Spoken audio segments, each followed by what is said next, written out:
mentor sponsors. Without them, we wouldn't be able to do what we do. If you are from one of these companies who attended free tonight, how many of you out there are on the screen? A couple of you. Evo Nexus is our no strings attached incubator. We have 2 locations, one downtown and one in UTC. We have currently 31 companies incubating between the 2 locations. If you haven't checked out our downtown location, it's pretty cool. You can talk to me after and we can talk about doing a tour. High Tech Night with the Padres is coming up on June 2nd. ComNexus team will be there, as well as a lot of our Evo Nexus companies. And Marine is going to be there, right? Yeah. Nice. If you're interested in having your company come, we can talk packages as well. We have some information about that on our website. If you do bring your company is up on the screen, on the big screen, and you can also have a representative come down on the field. You can purchase tickets at padres.com/events, and if you enter the promo code TECH, you get a discount. So you can also sign up as for an individual ticket if you just want to come for the night and kind of observe. MarketLink is another one of our programs. It brings multinational corporations, larger corporations like ZTE, together with smaller emerging companies. It's kind of like a matchmaker.com type program. ZTE applications are closed now, but it is free to apply, and we have all of our upcoming market links listed on our website, so definitely check those out. SIG events, these are upcoming events. We have a security SIG coming up on the 5th, June 11th, an industry leaders, and the 25th, a digital media SIG. You can register for all of these online, just like you did for today. We just launched a brand new website. I know some of you guys had trouble with your registration, and I apologize for that. We're still working on fixing some of the bugs, but it is a really great website. So definitely check that out and update any of your profile information if you're continually coming. These are the LBS SIG co-chairs, Marine, Upcard here in the front row, and Mark and Niraj can't be here, but these are the volunteers that help us come up with the content for these events, as well as find great speakers like you see here tonight, and I wouldn't be able to put these events together if it weren't for these awesome volunteers, so thank you. Our host and sponsor, thank you to Kenobi Martins. We have Chris Delio. There you are. He's going to come to say a few words. Well, thank you all for coming. I apologize. We have a fundraiser here where you can pay $5 and get to wear jeans, and so as an attorney, it's nice to be able to let my hair down and wear jeans to work one day. I'm stepping in for Mike Fuller, who's a partner here at the firm. I'm Chris DeLeo. I'm a patent attorney here, and we're very excited to have you here. Kenobi Martins, we do a lot of IP and patent work, and again, we're very excited that we're able to have wonderful, intelligent people come speak about interesting things tonight, so we hope you enjoy the program. Thanks. All right, and with that being said, I'll hand it over to our moderator tonight, Maureen. Thanks, Brittany, and thank you all for coming. Can you hear me okay? Okay. To kick it off, I want to see a show of hands. How many of you have texted while driving? How many of you have received a ticket or warning for doing that? I know one person has. Oh, really? Did they let you in traffic school for that? She disclosed it. I think it's about 161 bucks now. How many have you been in an accident while using your cell phone, or somebody else, or no one, someone that's been, seriously injured by that, texting or writing? Okay. As we all know, there's a lot of increased attention on driving while distracted, using your smartphone. We're all addictively attached to them, wanting to look at a text or Facebook, and it's very dangerous, and it's getting a lot of attention from different governments, taking initiatives. Enterprises are getting liability. If their employees using their cell phone gets in an accident, they could be sued. There was a landmark case against Coca-Cola where they had to pay $21 million because their employee caused an accident while texting. insurance companies are looking at ways to control and reward drivers that have safe driving habits, and parents are, on the consumer side, parents are concerned particularly about the teenagers. So these are the kind of the main segments that I see emerging in the driving while distracted area. And you can just kind of glance at some of these stats. I won't read through them, but it's actually dangerous. You should be looking at the road and at your cell phone. AT&T has a lot of initiatives in the driving while distracted area. A very big one is It Can't Wait. They do a lot of promotion and outreach for that, and we're really behind it that they have an app called AT&T Drive Mode that is preloaded on all devices when sold, and we're looking at text blocker here that is behind Drive Mode. And then we also have a product called Audio Box, which is an ODB tube device, which kind of plugs in the port of the car that will sync with an app, and it can tell if they can lock your phone if you're driving, also can report on various telematic information. And self-control is also a speaker. We resell their technology in our accessory area, an ODB2, again, synced with the device, targeted for applications both in the business and the consumer side. So this is our panel tonight. A big thank you for them to support it. 3 of them, Aegis, Self-Control, and Text Blocker, they flew in to participate, so thank you. And Zenhaver is in the Evo Nexus incubator. So the first 3 are focused on the driving while distracted area. Zenhaver, more embedded telematics. So to start, we're going to let each panel speaker give an intro and an overview, and then we'll go to a Q&A session, and then at the end we'll open to the audience. So we're going to start with Olin Vanderleiden, who is with Aegis. He came in from Vancouver.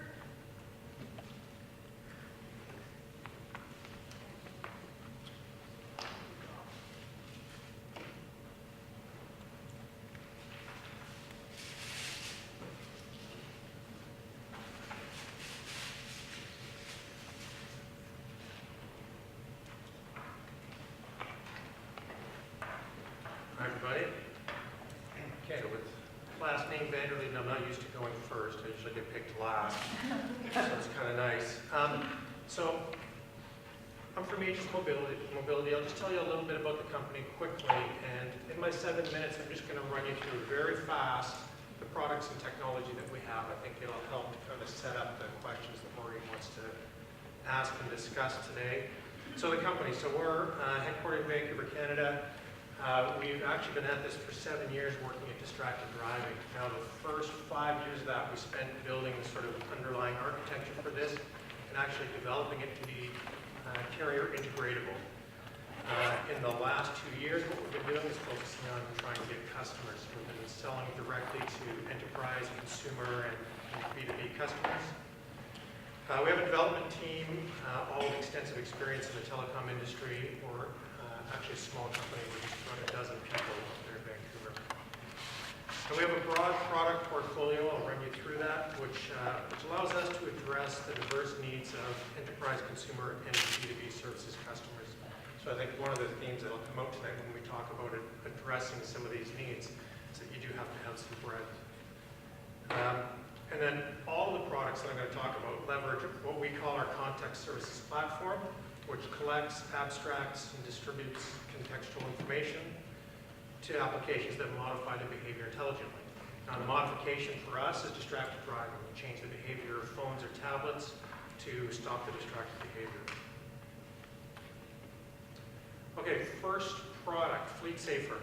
So this is a software solution that for smartphones and tablets, it automatically detects when you're driving, and it will enforce compliance with corporate safe driving policies. So actually change the behavior of the device by putting it in safe mode, which means a curtain screen will appear and it will block access to the device.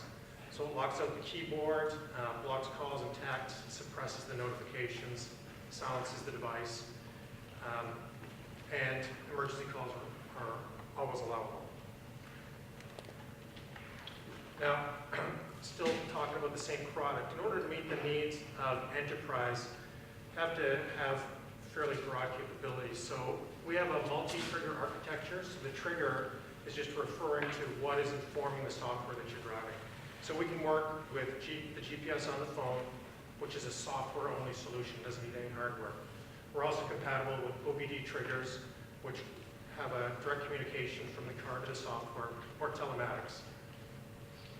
For enterprise customers, we have an administrative portal, so this gives them policy flexibilities. They can go in and sort of set their policy that they want enforced on the phone, configurable features and overrides, and a reporting portal, which provides detailed reporting and analytics.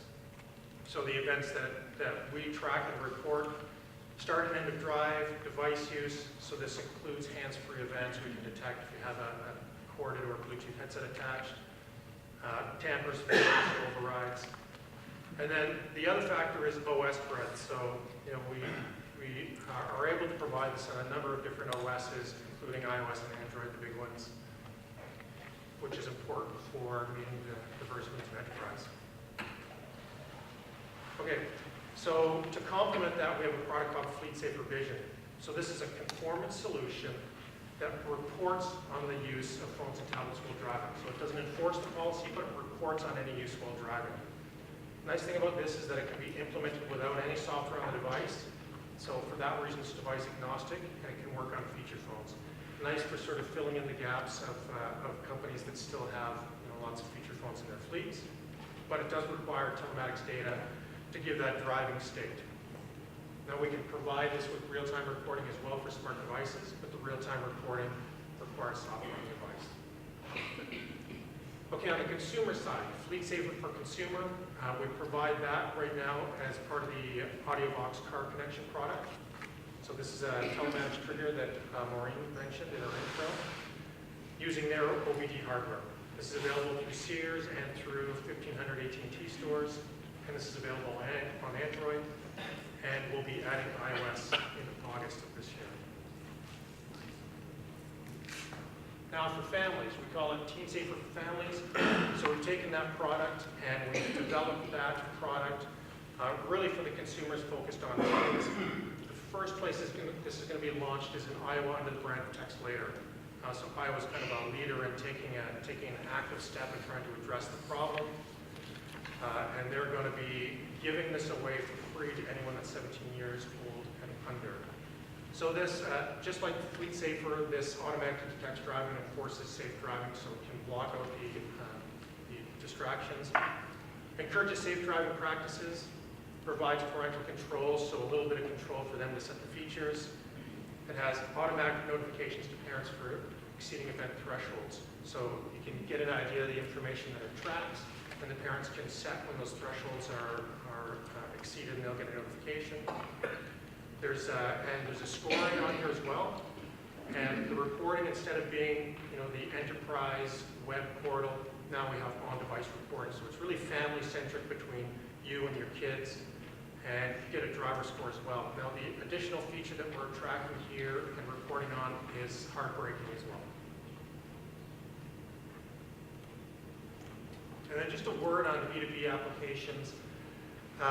So the applications for what we're doing, they go beyond just those immediate products for distracted driving. So we also take what we do and we can embed that into third-party software. And what this enables is responsible software. So think about mobile applications that function only when not driving, or mobile applications that are different when driving from when not driving. And then, of course, Fleet Safer UBI, so there's a lot of interest in insurance markets and the information that we can collect with the sensors on the phones. So, we collect that information and we can aggregate it and provide either individual or that aggregate data on driving behavior for insurers and underwriters so that they can develop policies, assess pricing structures, provide discounts and incentives, and create programs to minimize what's really over 20 billion, I think that's kind of conservative to say, but over 20 billion in annual claims due to distracted driving. That's my intro. Thanks, Olin. Next, we'll have Kevin Koval Kalina with self-control will come up and give an overview of self-control.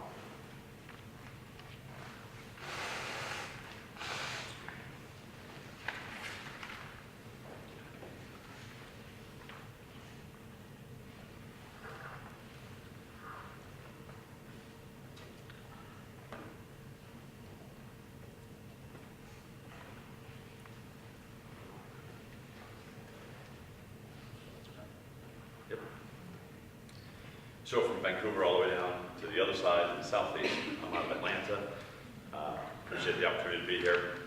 Tell you a little bit about the company. We'll go through some of our product portfolio as well too, and then I'll show you a new product that we just launched in January of this year at CES and had a good showing there and actually won an innovation award there. The product is now just in the marketplace, and I'll show you a quick video on that as well too. So.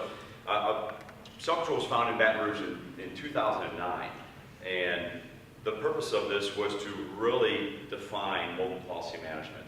You know, what can and cannot be done in a moving vehicle, regardless of the vehicle, regardless of the wireless provider, regardless of the mobile device, anytime, anywhere. A truly agnostic platform. And as you see, we've labeled everything under the DRIVE program. So you'll see from Drive to Protect and some other names as well too. Today, we're trusted by families and top leading companies and fleet brands of all sizes. We actually market both in the enterprise space, the consumer space, and also in the insurance space as well too. We've had tremendous growth since 2009, and part of our mantra is responding to the corporate social responsibility and issues that have been coming forward in this distracted driving world that we live in today. We've been featured from 2012, 2014 as Innovation Awards at CES. Most recently, we've been featured on top media all across the country, including 2 previews on the Today Show recently, Hallmark Channel, and a number of other national programs and publications. Our mission when we started was initially to make sure that we can make mobile devices smarter. Essentially, we're human beings. We have our habits. We do what we do. But if we can help make some of the devices smarter and help the drivers actually become smarter drivers as well too, then we're accomplishing part of our goal. And what we base our entire platform on is context. You'll hear the word context. You'll see in our website context. You'll hear in our presentations context. And really, it's about the context of the activity, which we've determined here is driving. And it's really bringing the context of the vehicle that you want to protect, the driver that you want to protect, and the mobile devices that you want to have a policy pertaining to, and bring them all together in a network that's within the vehicle environment, managed through a cloud-based platform. But we believe in our theory that everything starts with the true context of, are you in the vehicle or are you not in the vehicle? Because some critical aspects of the context come out of this.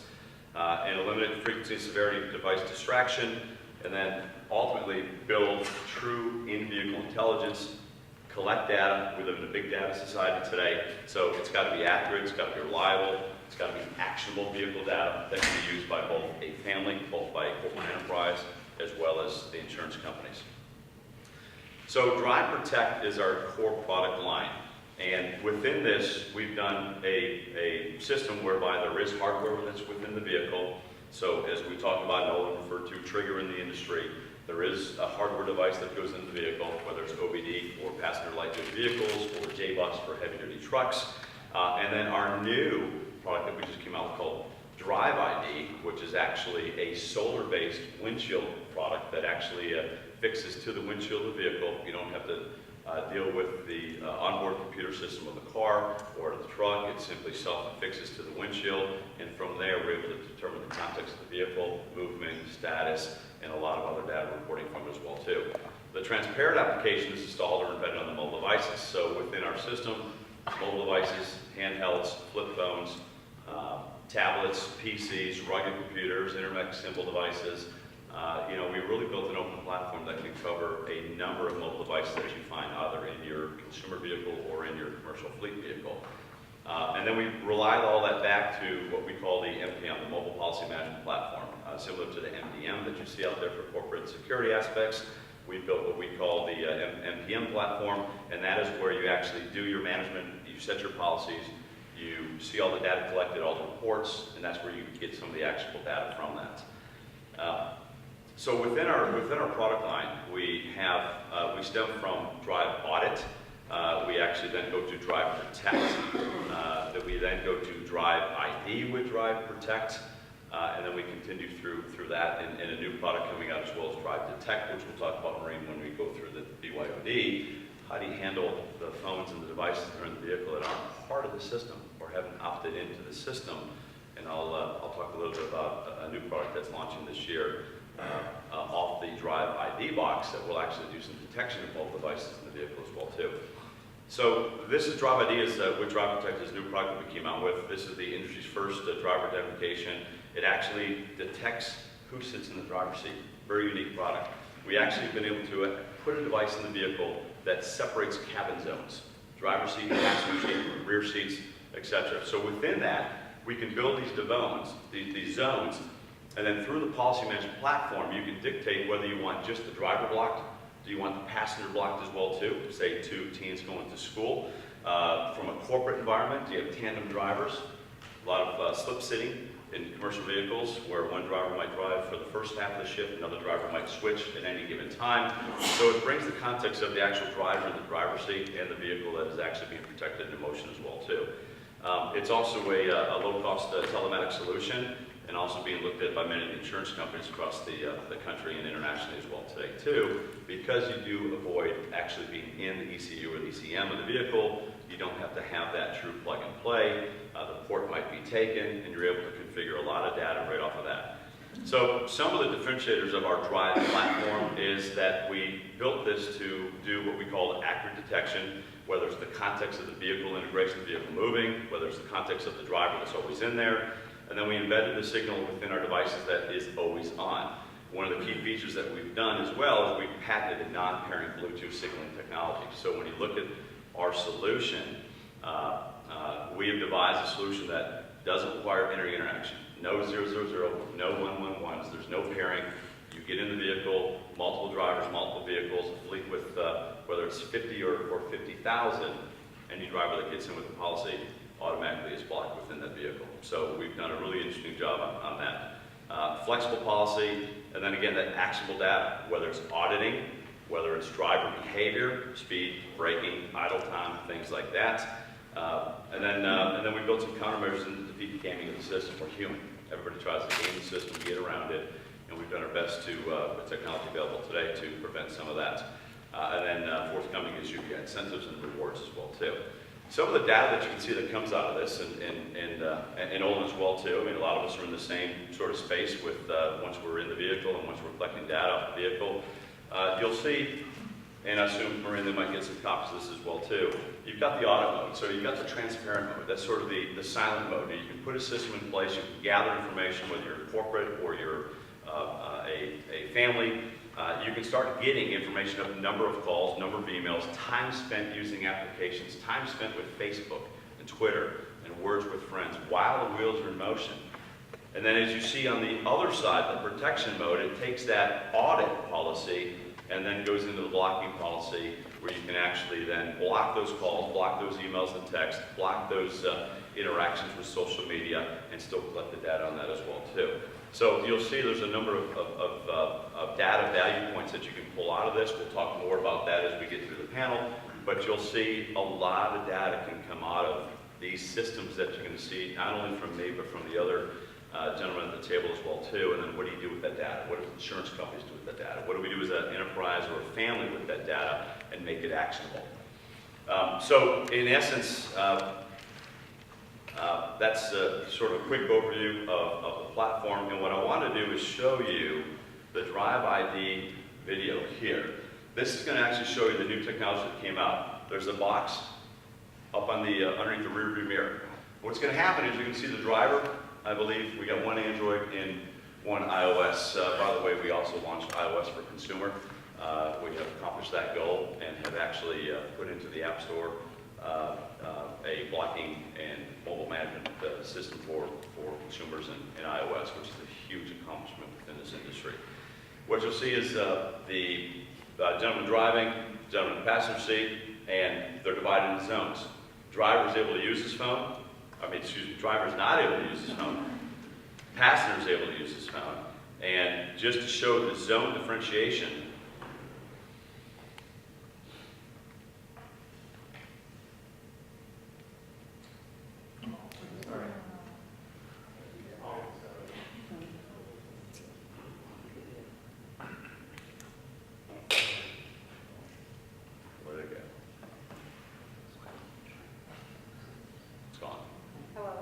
Okay, so essentially what you see is, and it's on our website as well, driving, driver's block, passengers free. When the phones cross over the central zone, you'll see the phone that goes into the driver environment will then go into blocking, and the passenger phone then opens up as well. Thank you. Hey, thank you, Kevin. It's really a good video. If one, we can send it out. Okay, now we're going to have Stan Van Meter speak from Text Blocker, which is owned by the company United Efficiency Group, and they power the white label on ADT job phones for consumers.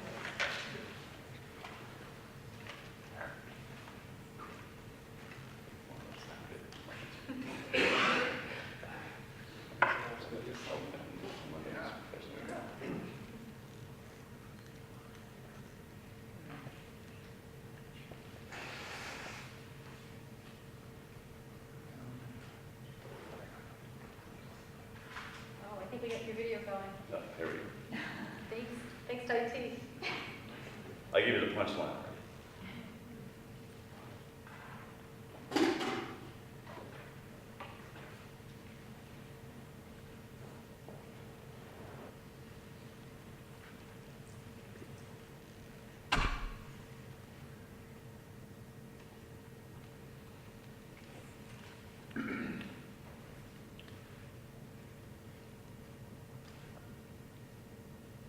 I'll add music next time.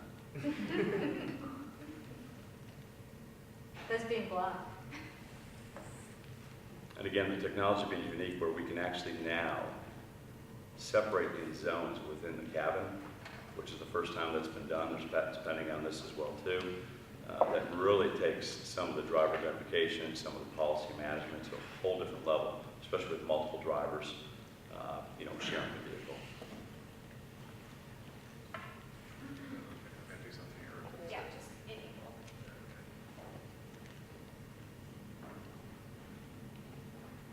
You said this is Yep, that's great. Yeah. the right goes.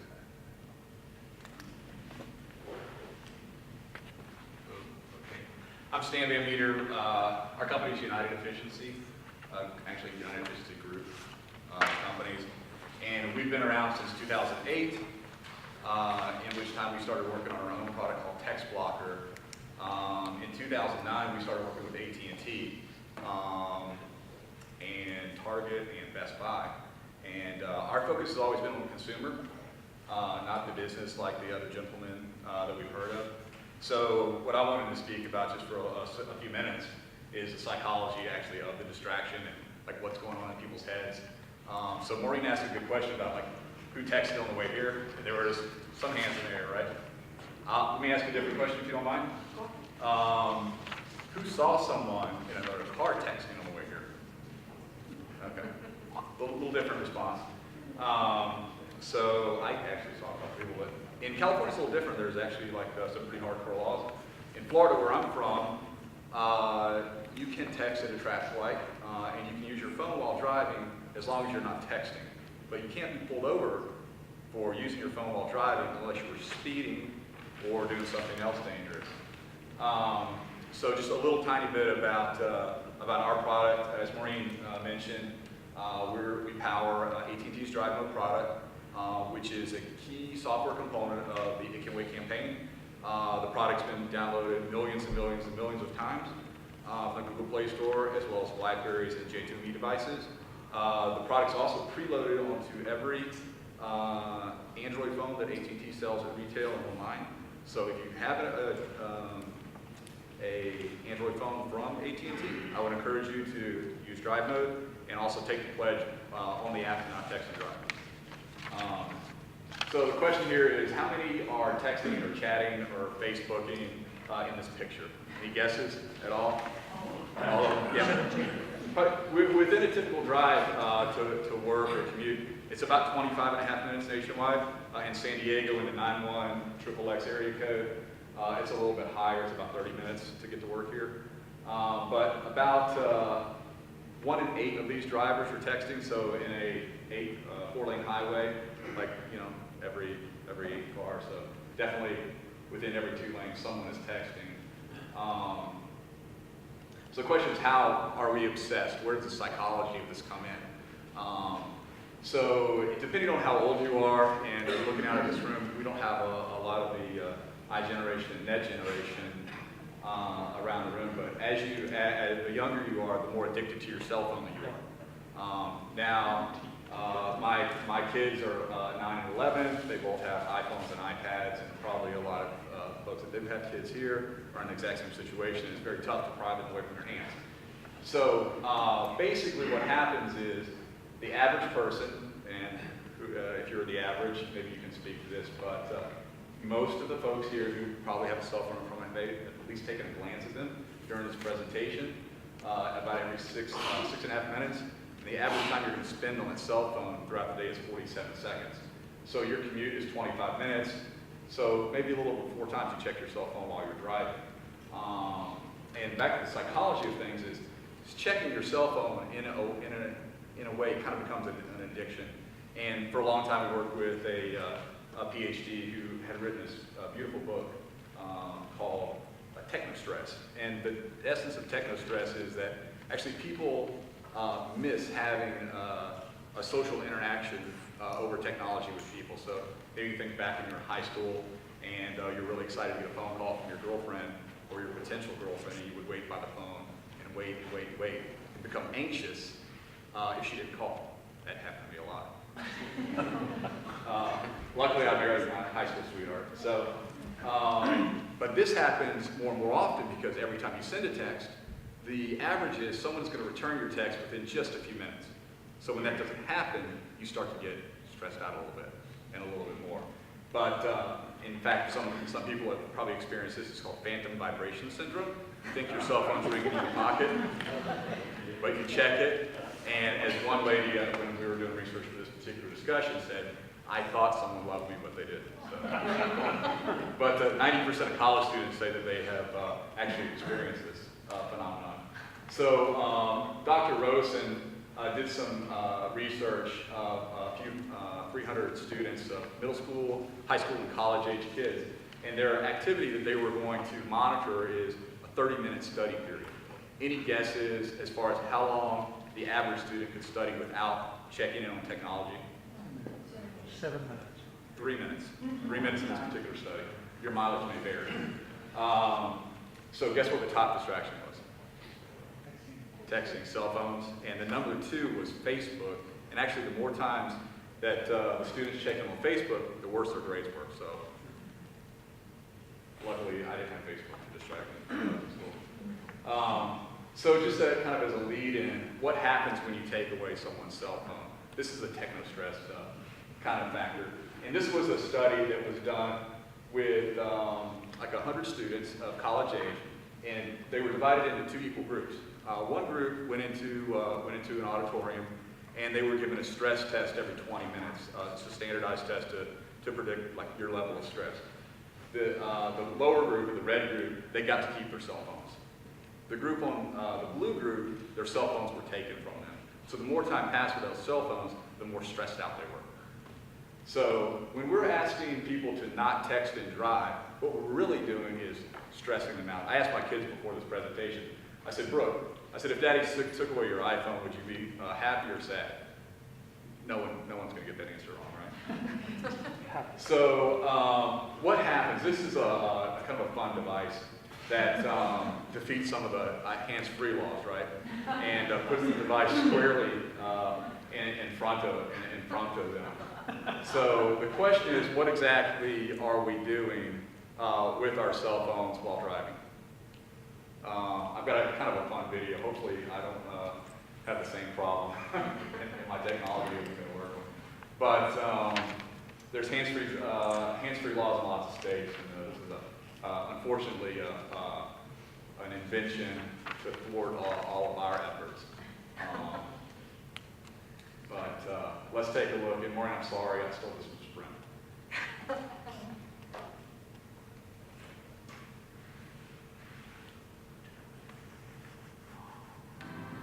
Stephanie has sent you a friend request. You and Stephanie are now friends. Hannah has sent you a friend request. You and Hannah are now friends. Greg has sent you a friend request.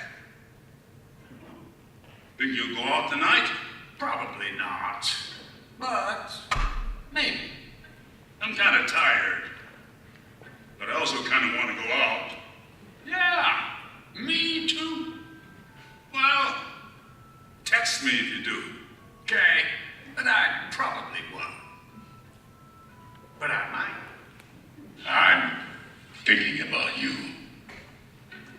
thinking about you too.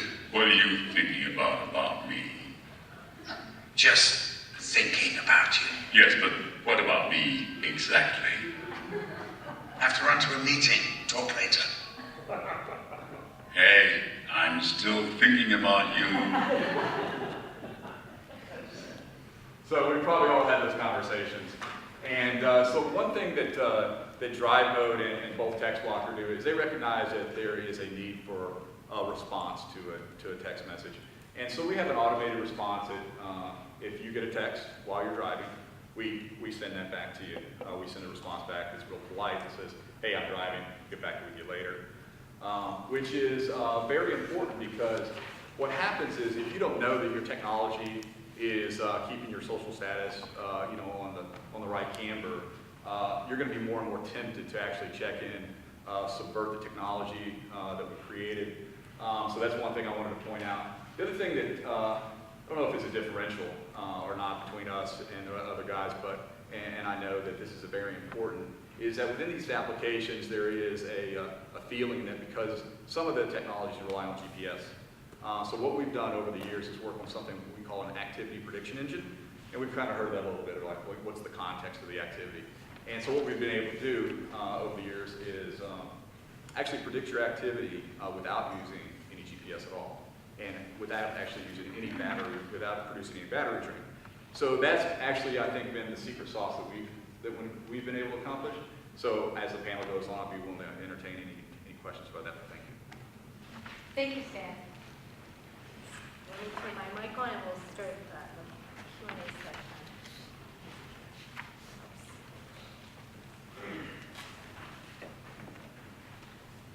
Oh, I'm sorry. Let's talk about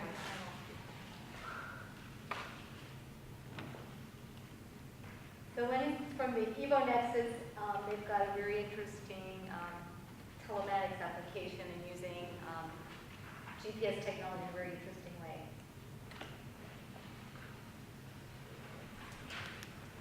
Thanks a lot, Maureen. Yeah, I'm Lenny. I'm from St.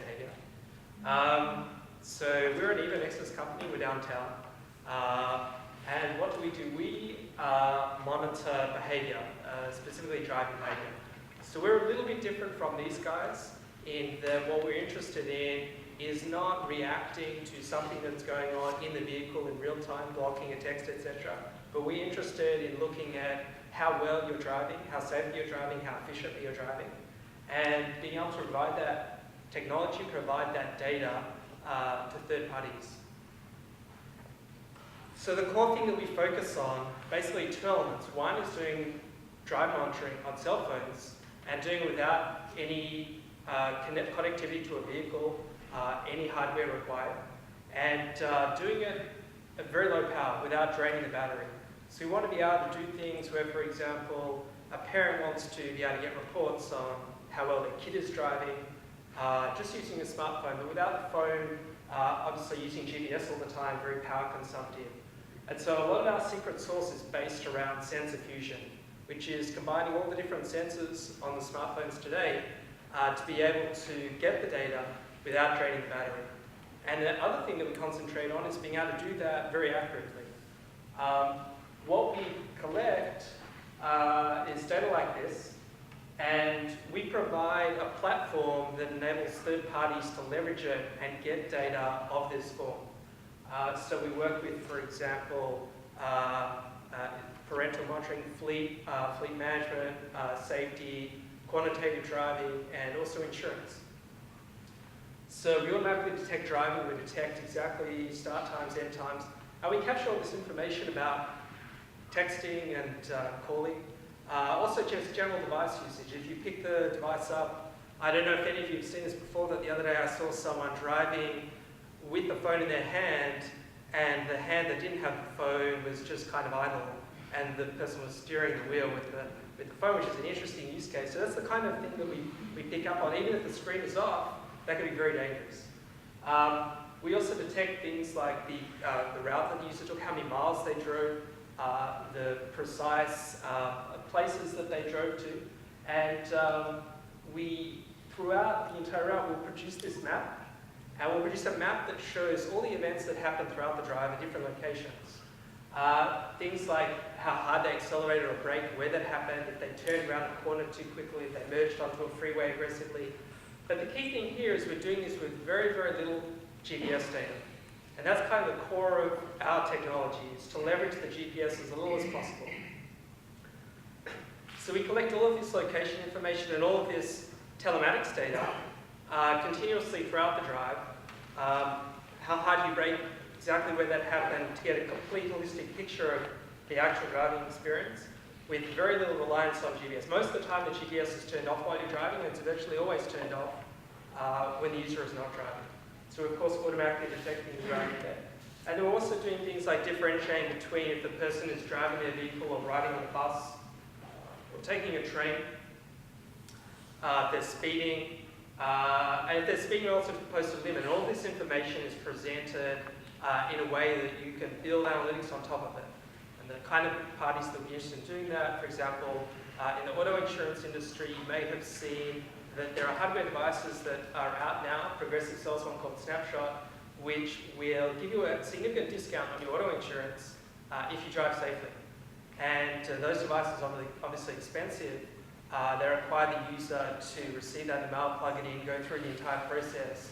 And we relieve the burden of that process from the insurer in that space and enable them to do everything that they would normally do with hardware, but without the hardware, without any connectivity, and with very little battery drain. Just to give you an example of some of the details of what we capture. So we're a technology company. We provide this technology as a platform. And what we're really shooting for here is to show that we can replicate the accuracy and the type of data that you would get from hardware just on a phone with no connectivity and without impacting the user's experience in any way, without the phone heating up, without impacting the user's ability to use it. If they want to text while driving, that's fine. A third party will then interact in terms of whether that's punitive or not. Here, we show the data that's collected from a hardware device in blue. This is plugged into the vehicle. This is a standard device that's currently being used in fleet tracking and insurance. And we compare it to the accuracy of the data we get from a smartphone. And here what we're looking at is how hard the user is accelerating and braking.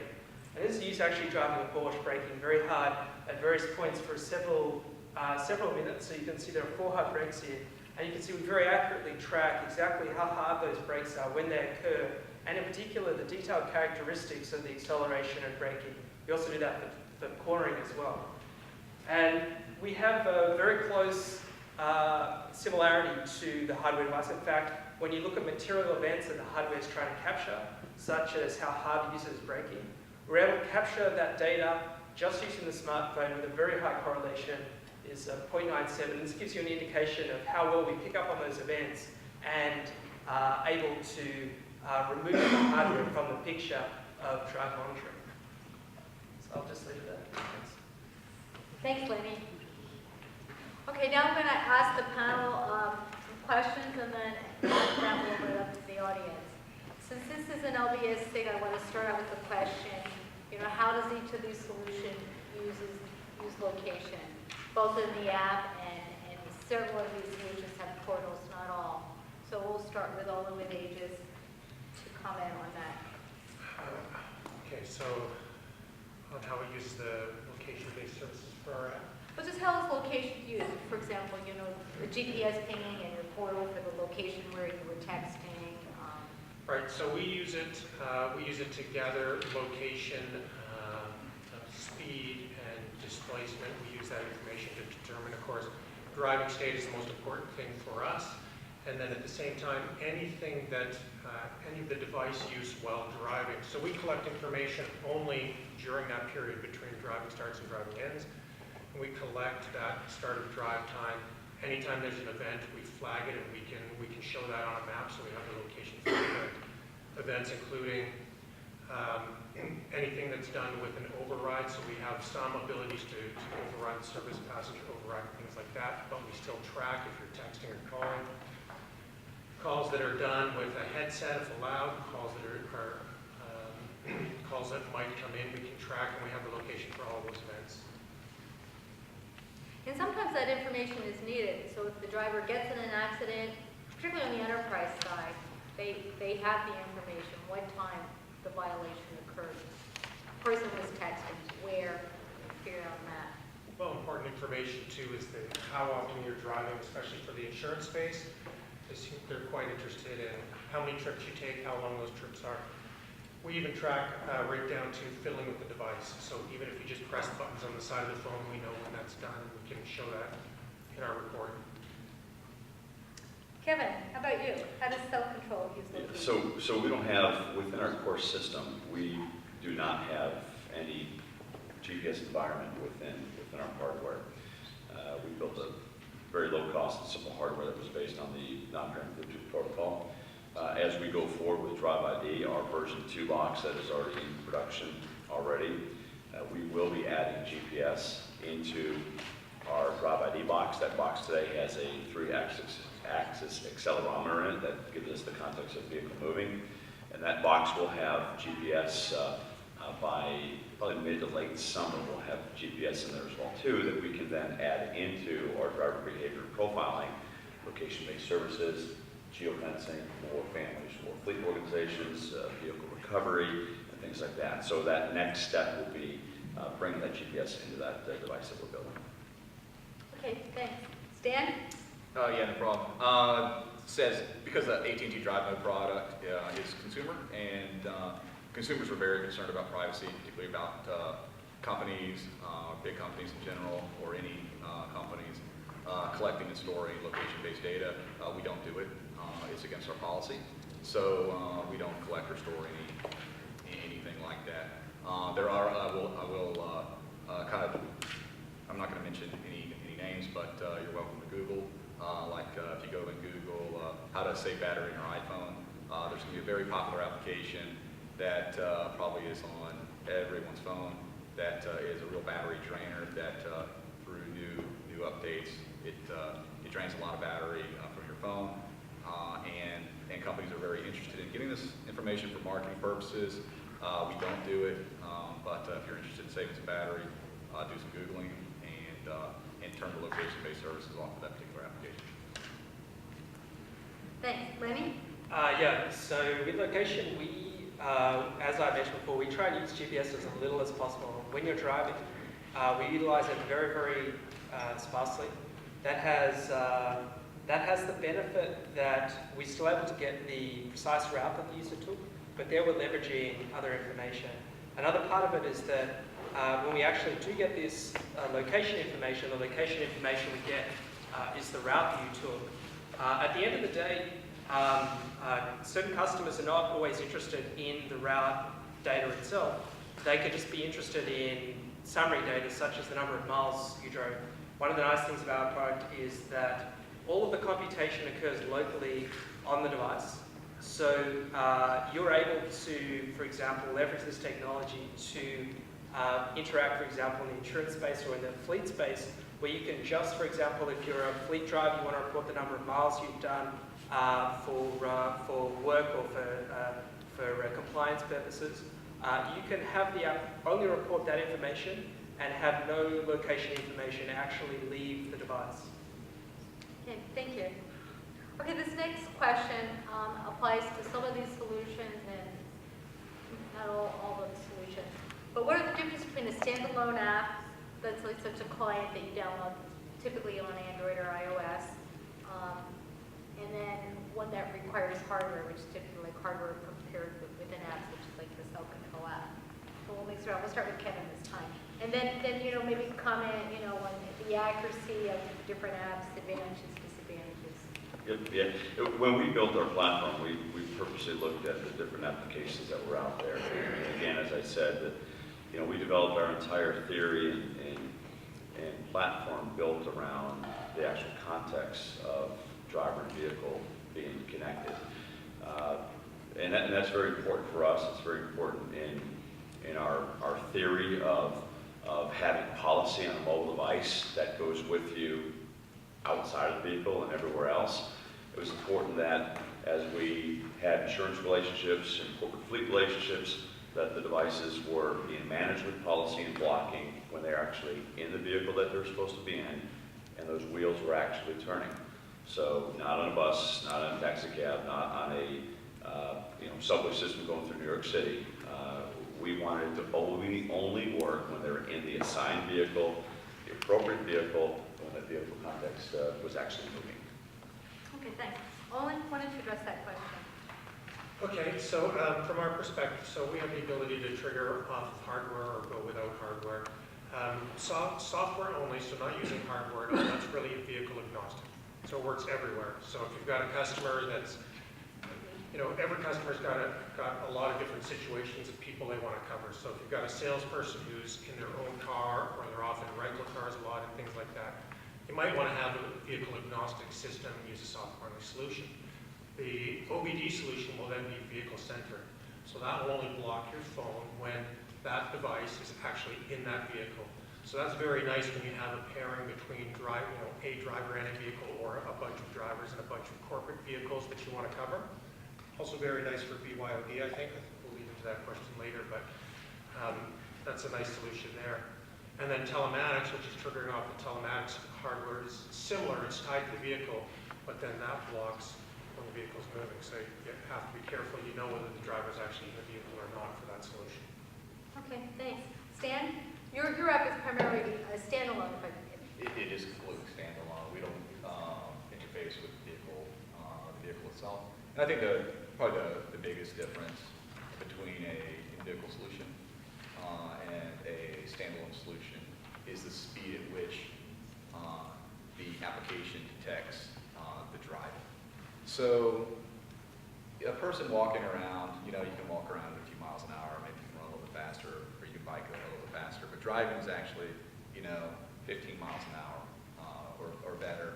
So the application that we have, it looks and validates that you're actually in a driving situation. So if your equipment is mounted in the vehicle, like Kevin's or Olden's equipment, it can know precisely when you're driving. And I think for commercial applications, that extra sensitivity could be very important for those applications. The typical consumer, maybe they're okay with the phone going into drive mode at a little bit faster speed. And the trade-off is, maybe it may take a few seconds longer, but there's a substantial cost savings because there's not a hardware component to purchase or to support or figure out how to install, where a business may very well be interested in that. Okay, Lenny, do you have anything to add? I think I covered a lot of there. So we are also standalone, and we're actually based around the paradigm of removing the hardware from the picture. We have a little bit of an advantage in that over text blocking and kind of real-time reaction to what the person's doing with their device, in that we're monitoring, we really just need to put it together a picture at the end of the day of what happened. So we can do things in post-processing that'll help us become competitive. So for example, Stan touched on the point of the drive detection latency. So that's something we can correct for in post-processing. And then we're very much centered around completely replicating the type of data and the accuracy of the data from the hardware, just using the smartphone. And all of our technology is designed around that paradigm. Okay, thanks. The next question. Android and iOS are not equal. A lot of these driving while distracted solutions can really lock down an Android, but Apple is very restrictive on their APIs and what can be blocked. And some companies are creative in their approach in doing it. I know just very recently, Aegis and Self-Control came out with versions. But if you're trying to market the service to the masses, especially companies, it gets very complex to say, well, your Android will do this, but your Apple won't do this, and it can become really messy. So I'm going to let Owen address this because I know you just announced an iOS version, so maybe you can share the complexities of that. And Sure. Well, I agree. I mean, Android is easy. You can lock everything down. With iOS, there's certain things that you just can't control. Namely, I'd say the main issue is calls that are coming in. So it's actually anything that comes in over top of the lock screen on your phone. So when your iPhone's in that lock mode, anything you can access. So and you can swipe from the bottom. Calls coming in or banners coming in over top, you can't stop those from coming in. That's very difficult to do. So we've been able to block all text, and we've been able to block access to the device. Calls will still come in. We can silence the device, we can shut off the vibration, but if you happen to be looking at your phone when that call comes in, you can see that banner, and if you hit it, you can answer the call. Now we can report on that, but it is a challenge, as Maureen said, when trying to present an equal solution to customers that have a mix of Android and iOS devices, and they want to block calls. That's a challenge. So when you report for an iOS platform, can you tell what the violation was, or just that a violation occurred? We can tell when a call was answered. So, as I briefly mentioned in my intro, we do have the ability to allow or disallow hands-free calls, because some companies want to just block text, some want to block calls as well. And if they, in our portal, if they select that you're allowed to make hands-free calls, then we will report that hands-free call is made, but it's allowed. We don't block it, so we won't shut the ringer down on the iOS. But on iOS, if it's marked as not being allowed to make calls while driving, we'll flag it as an infraction. So it's just a different way of reporting it, but we can detect it. It is kind of a corner case, I think, because you have to actually be looking at your device while driving and see it coming in. And when you're used to it being blocked most of the time, once you get used to having the application on it, I think that's going to be infrequent, but that's the challenge. Okay, Kevin, why don't you comment on self-control? Because I know you just recently We did. released an iOS, and is it equal to the Android? What are the deltas? It is. Look, Apple is Apple. So working with them and private APIs, public APIs is always difficult. We have had the enterprise side solved for quite some time. That's via the Apple Enterprise License. So it's considered an application that's built by the enterprise that we can actually monitor, maintain, and host for them. So on the enterprise side, we do have equivalent to our Android blocking. We recently just came out with our consumer side as well too, which we have solved. So our consumer iOS, which is now in the App Store, I believe it's the only one that is in the App Store on a global basis today, is doing full blocking. So it was a long process to do that. There was a lot of engineering and development to do that. We presented something to Apple and the means of how we are doing it, and it was completely approved. So we are now in the App Store for consumers with self-control, whether it's using an OBD or whether it's using the Drive ID box as well too. Difficult environment, they're completely different to work with. It operates differently, and Android puts up almost a blanket of black screen. iOS keeps you locked down to the actual home screen as well too. There is some aspects with the banners and things that iOS operates differently. We've solved some of that as well too.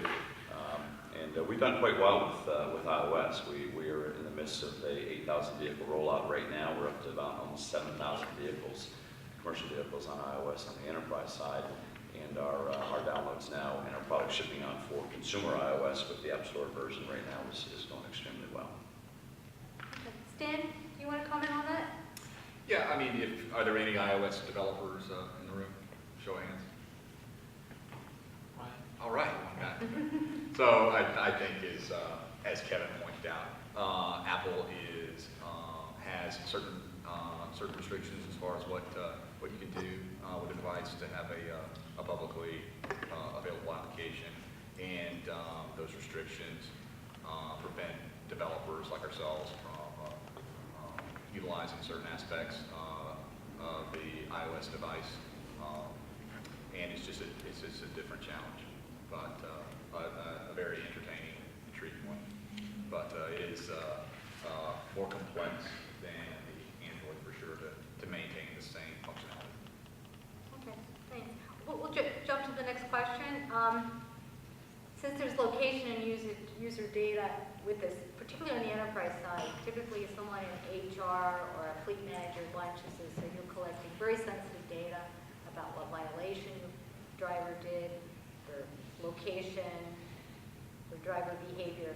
So we'll start with Lenny at the end. What can you comment about, like, privacy concerns, sharing the user location, driver behavior violations, tracking them? And then a lot of enterprises don't want to track their employees when they're not working because of, privacy issues. So just adds another layer of complexity. Yeah, thanks. I think that's a great point, actually, the last one. I'll just start with, in terms of the privacy, I think I mentioned before, we have configured the technology so that everything happens locally, and that only the information that needs to be passed on to the monitoring party can be passed on. And that actually has a lot of positive privacy implications. And then in the apps, you can see exactly what data is being uploaded, if it's just the number of trips you've done, the number of miles you've done, etc. And you can have that assurity that certain data that you don't want released, such as location data, is kept on the phone. There's also the idea of being monitored. So from our perspective, there really has to be an incentive there for someone to want to use this. And in the case of a parent monitoring a teen driver, obviously the parent can mandate it. The parent has a vested interest in making sure that the teen drives as safely as possible. Teenagers are at 3 times the risk of being in a fatality while driving. In the insurance side, there's obviously a discount that's given, a sizable discount to incentivize users. And I think that there's a spectrum of users, some users that are more privacy conscious and some that are less. And initially, in the same sense that there are early adopters in any market, the ones that are less privacy conscious will be the ones that are first targeted in terms of the technology that's provided. In the fleet case, that is an interesting point. I think between the small fleets and the large fleets, there's a big difference there. In the small fleets, there's a more intimate relationship between the boss, the fleet manager, and the actual drivers themselves. And that creates a few complications in terms of the driver has to feel that, may have a feeling that their boss that they see on a regular basis is kind of encroaching on their personal life in some sense. So the way we have tackled that is by defining strict work hours in which the technology will function, outside of which the technology will not function, will be completely inoperable. Larger fleets, it's less of an issue. Typically, you don't have such a close relationship between the driver and the person who's actually doing the monitoring. In fleets, for example, pharmaceutical reps who'll be driving around, they'll actually have programs where their company will pay a lot of money to put them through training programs to improve the safety, to make sure they don't text while driving, things like this. So they actually already have kind of a mandate on them to drive safely. So this is really the way we view it, an evolution of that mandate. Okay, thanks. Owen, let's jump to you with that question. Okay, so in our case, we don't collect private information. So when we set the system up, every customer or every phone gets a unique identifier. It's known by the server, and the server can then, associate the events with that unique identifier, as opposed to the personal information of the person. Now, as that gets communicated to the reporting portal, it's up to the customer what they want to assign to that. So if they want to assign names, phone numbers, other identifiers to that, so they can identify the people and see the events and where they happen and deal with the person, they can do that. So from our perspective, it's sort of customer driven. For enterprises that own the phones and want to be able to see what's going on with them, they can apply those identifiers. Okay, thanks. Kevin? Very similar. The data that we collect is typically from a driver behavior standpoint. Obviously, I said there's no location-based services in our system today, so there's no fear of breadcrumbs or where I've been. I will say we had one interesting enterprise deployment where one of the drivers, she actually thought that and swore by that we were listening to her at her dinner table with her husband, and that we were monitoring everything that she said at home. And I think there were some bigger issues going on beyond my application that was running on the phone. But so it made me wonder what we would have heard. But we don't have all the data that we do collect is through the portal and through the cloud services and back over to the company to administer as they wish. Okay, thanks. I'm going to jump to a new question. Jailbreaking. Do people know what jailbreaking is? where a user can figure out how to turn the app off. I've observed some proof of concept with large customers, and when they're kicking the tires, they can figure out things like turning off the GPS or uninstalling the app. And if you're an enterprise, it's very important that your employees keep that on, because for them to be compliant to protect the liability of your company as well as the safety of the employees. So Owen, what does AGIS do to prevent jailbreaking? Yes. And can they track if I take my app off? So people are clever. There will always be some that will try and get around it. So for Android, again, because it's easier to take control, we can put the app on the phone on Android, and we can make it unremovable. For iOS, you have the ability to swipe applications off and shut applications that are running down. We've actually been able to make it spring back automatically and keep running. You can out and out remove it, and in both cases, you can turn location-based services off, which will sort of eliminates the tracking of that information. But we present the user with warnings saying turn it back on. We have the ability, if the enterprise wants it, to alert them if that gets shut off. And we also have a timeout feature as well. So each customer might want to set that differently, but a timeout where if you don't hear from a phone in a while, it lets you know so that you can figure out if they've done something to it. Kevin? Yeah, similar as well. We've tried to use as much technology as possible to assist with those that will always try and get around the system. The founders of our company actually came from network security background, and they made a living out of reverse engineering and breaking things. So that's part of the platform of what we built, is to reverse engineer ourselves. And so from an Android standpoint, do not remove, very easy to do, as Owen said. On iOS, we've been able to lock the app down so that if it is swiped and or removed or killed, alerts go out to parent and or fleet administrator, and also a violation alert to the driver. And then we're actually able to basically hijack the phone. So if you do kill the application on your iOS as a, say, commercial driver or team, you essentially just disable your phone as well too. So you sort of did the same thing that you were trying to avoid as well. So we'll continue to alert the phone that they have to restart in order to use the phone. So they basically kill it when they do that. We've done some audible alerts for commercial fleets as well too, so that if they do kill the app and they're going into a customer's home, the phone will start doing a progression of beeps, sounds, or even personalized messages that they're in violation, including voice messages. So we've done some unique things there as well too. And everything we try to do is report it back. On the Bluetooth side, uniquely, that if they remove or try to kill the Bluetooth on Android, we basically hijack the Bluetooth, and we basically turn it back on and then send a report violation as well. So all throughout the system, all of us have tried to do it. Like it doesn't matter whether you're looking at an application or a hybrid of hardware and software, there's always people going to try and get around the system, and we do the best that we possibly can. I think everybody at this table will say to try and at least alerts and reports and assist with that not happening as much as technology will let us do. On the enterprise side, it really needs to be backed up by good policy, I think, right? So that you say if you mess with it, there's going to be a consequence. Absolutely. Yeah. That's one good thing about being in an AT&T app that's preloaded on the phone. In fact, that's we have very, very high marks in the App Store, and except for people that do not want the app on their phone, they give us 1 star. And the reason for 1 star is that they can't remove the app. The other thing is, in a recent update that we deployed, we responded to a lot of requests to have parental alerts. So mom now gets a text message if their child turns drive mode off while driving, or disables the location-based services of the application, and then they can, mom can enforce as she would at my house. It would have been the back of her hand, I think. Yeah, similarly, we monitor all of those events. So for example, if you turn the phone off, you drive somewhere, drive out to a bar, turn it back on, that's a recognizable event. Initially the phone was in one location and got turned off. It appeared in another location when it got turned on. And there are a number of such events we like that. We also, similar to what Vince mentioned before, we'll turn sensors back on, Bluetooth is turned off, etc., Wi-Fi.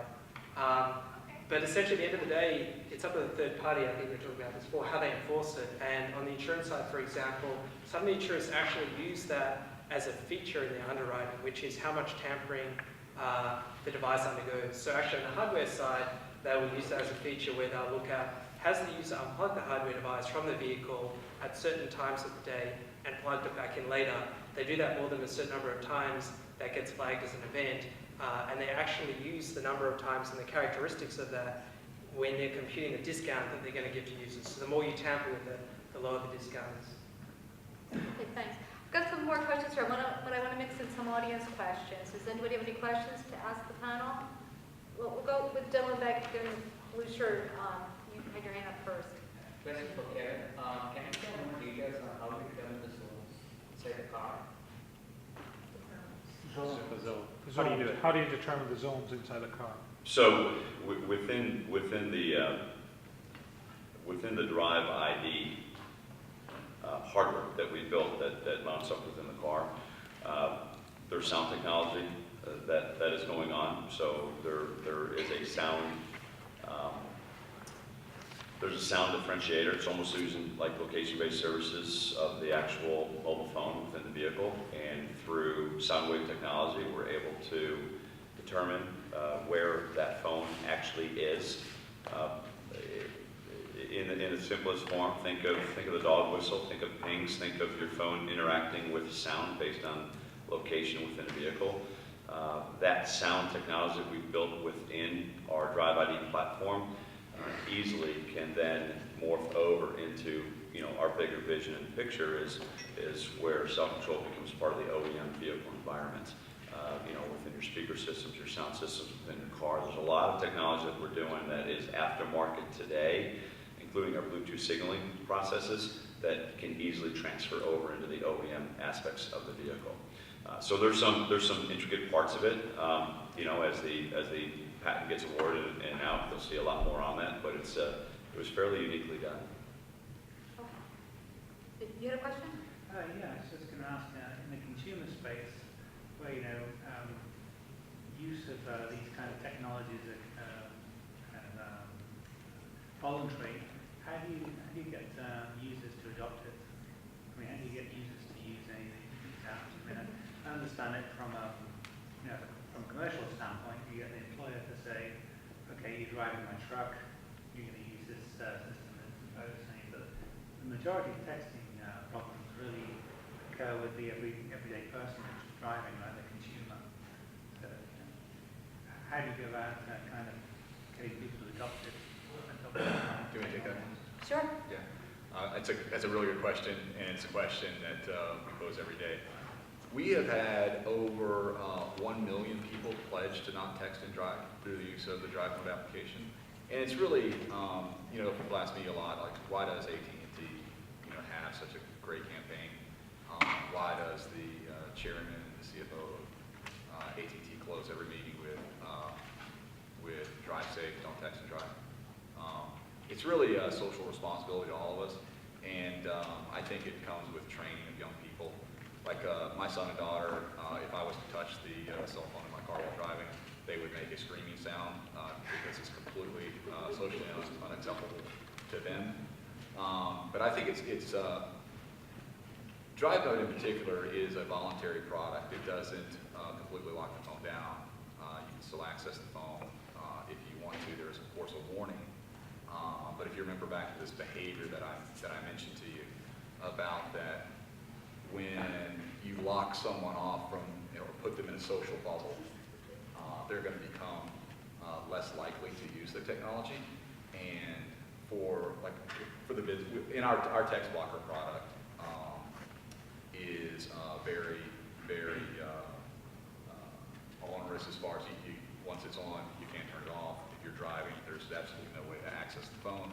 And what we saw was a fairly low adoption rate among consumers with that, but with AT&T Drive Mode, a very high adoption rate among consumers because they feel it's almost a benefit to them that it's almost like their guardian angel. It's auto-replying to text messages, so they don't have to. It allows them to quickly dial phone numbers instead of searching all the way through their phone book. They can quickly access to applications, one music and one navigation.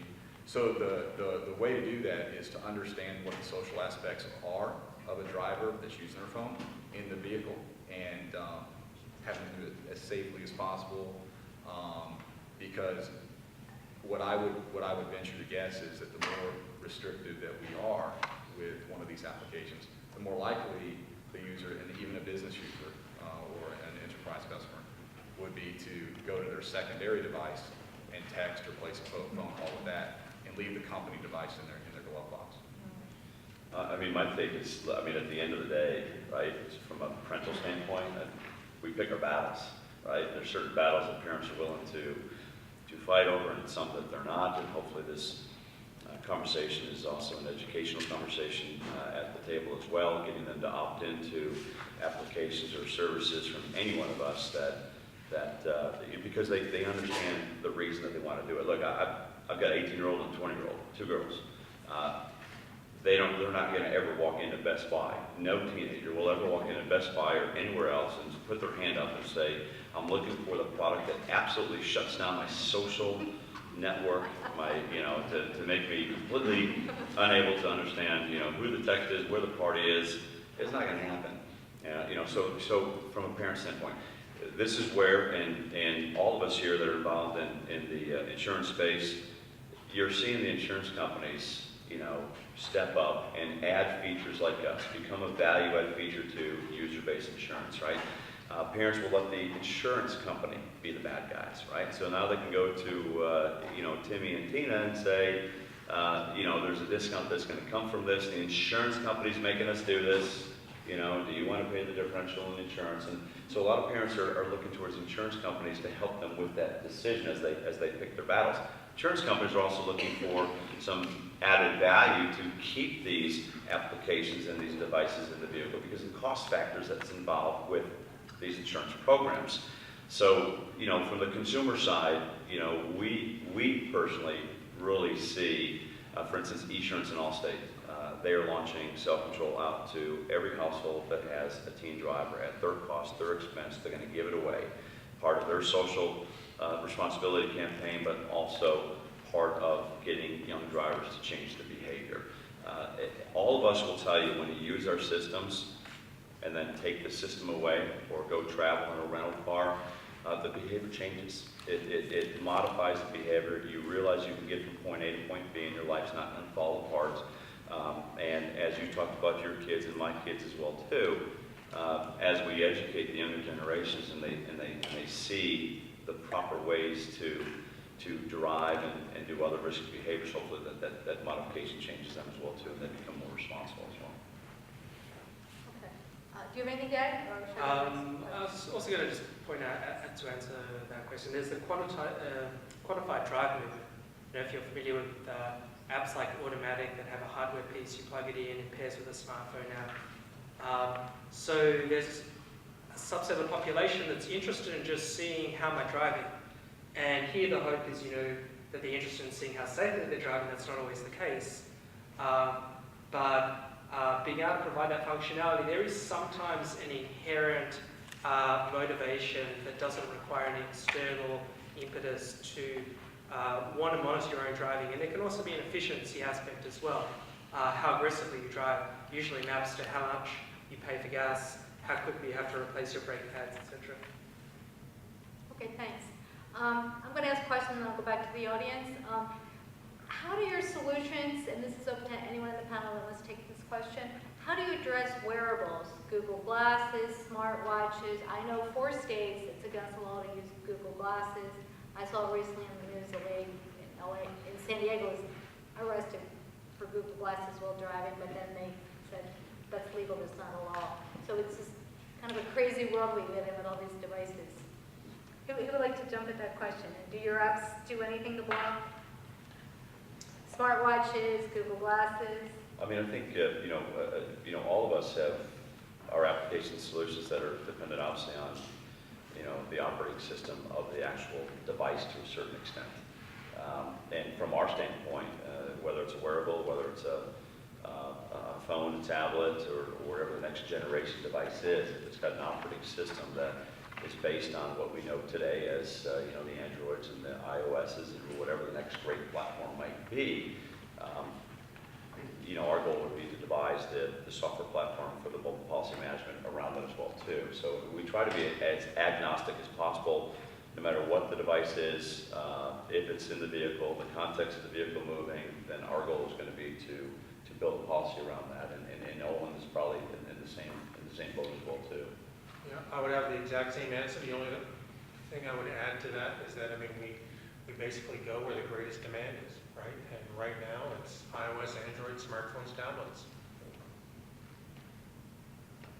Anybody else? I would just add, actually, wearable that's been around for quite a few years is Bluetooth headsets, which actually, the other end of the spectrum, tends to be perceived as increasing safety. If you're taking the call on your Bluetooth headset, as opposed to holding the device to your head. And that's something that can also be detected and you know, praised, basically. Okay, we'll take an audience question now. We'll go to the back. Tom? Actually, I have two questions. One, folks that make hardware devices, how much of a threat do you see in solutions like Microsoft's ActiveSync, for example, in the Ford vehicles? And the second, along the lines of security. So, while it may be true that you aren't necessarily passing PII away from the individual devices or out of the car, how much testing and R&D do you guys put in as opposed to your tools doing that type of crafting of PII versus another application on a mobile device that may have been previously hacked? For example, are you encrypting the data when you store it on a mobile device? Are you preventing it from being routed from other applications that may be running on a mobile device? Give me a take on it. Whoever. But I'm not a hardware guy. I can take that and address it for the software side if you're interested. Any Android developers out there? Okay, a couple, three, okay. AT&T has a wonderful product. It's called Arrow. It gives you all sorts of diagnostic information about your Android device. Just recently they released an iOS version, but you're able to test all sorts of things from discrete functionality to battery consumption. We use that. We're a flagship model for that product. So I would encourage all the Android developers out there to take a look at Arrow and testing their applications for how they interact with other applications, as well as the hardware itself.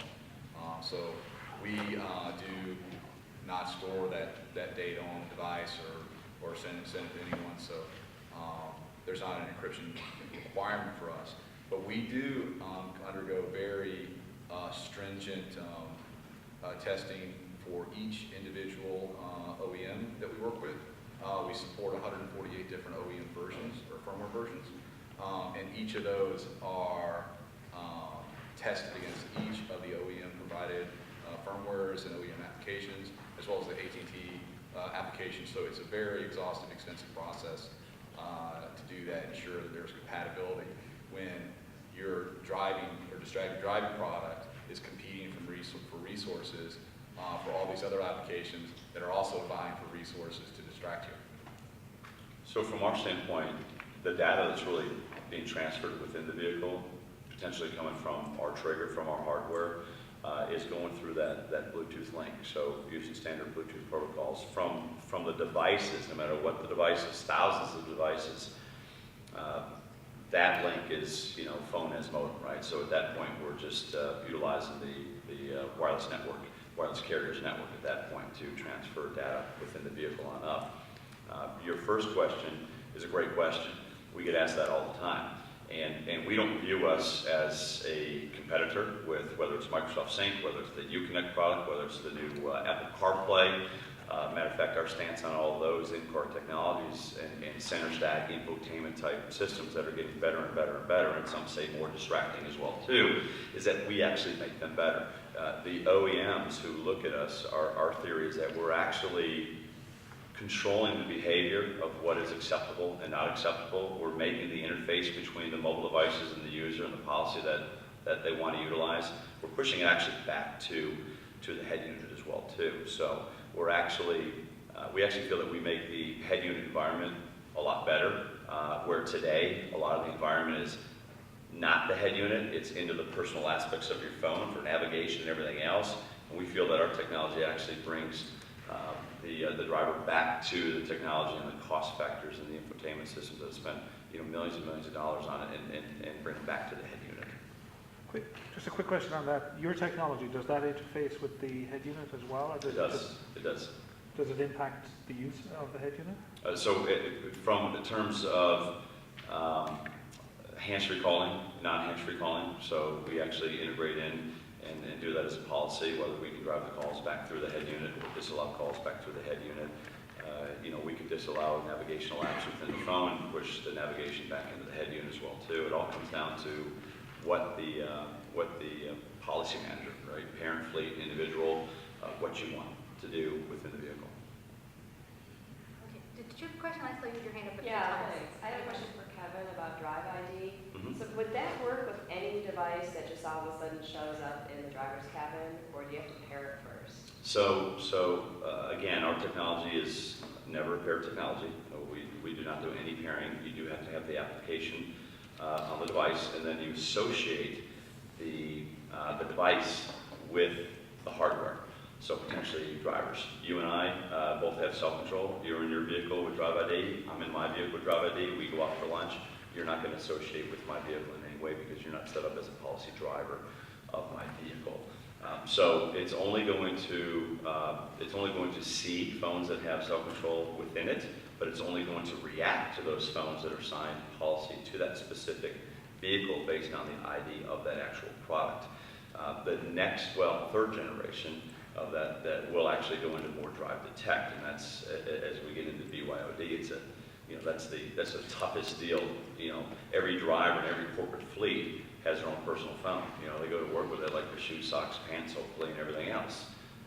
So the detection of those other devices or rogue devices or burner phones, track phones, you name it, pay-as-you-go phones, that's the next evolution for where we're going, so that a fleet can lock down their phones and their policies, right? My vehicle, my driver, my phones, that can be taken care of today by all of us. That rogue phone that's in there, not really rogue, but personal phone, that's always the problem as well too, and that's where you got to go back, as Owen said, you still got to have a corporate policy. You still have to have a culture of safety and corporate policies to back that up. We are going to be coming up with a product that will actually relay that there is the mobile device in the vehicle that has transmitted or either phone calls and or text in or out, so that just like telematics, right? When you have the bad braking and the idle time, it's all post-trip sort of analytical data that you can manage driver behavior with. We're going to be able to do the same with that as well too. So post-trip, you'll be able to actually see that there was a device being used within the vehicle, and it was obviously not a corporate device. BYOD is tough today, very tough. Okay, we have time for like one or two more questions. You're both, okay, we'll do both of you, so you fight over who's going to go first. So a lot of the topics tonight have been on restriction and control, and in my view, a lot of the smartphone LBS has the capability of generating tremendous amounts of data.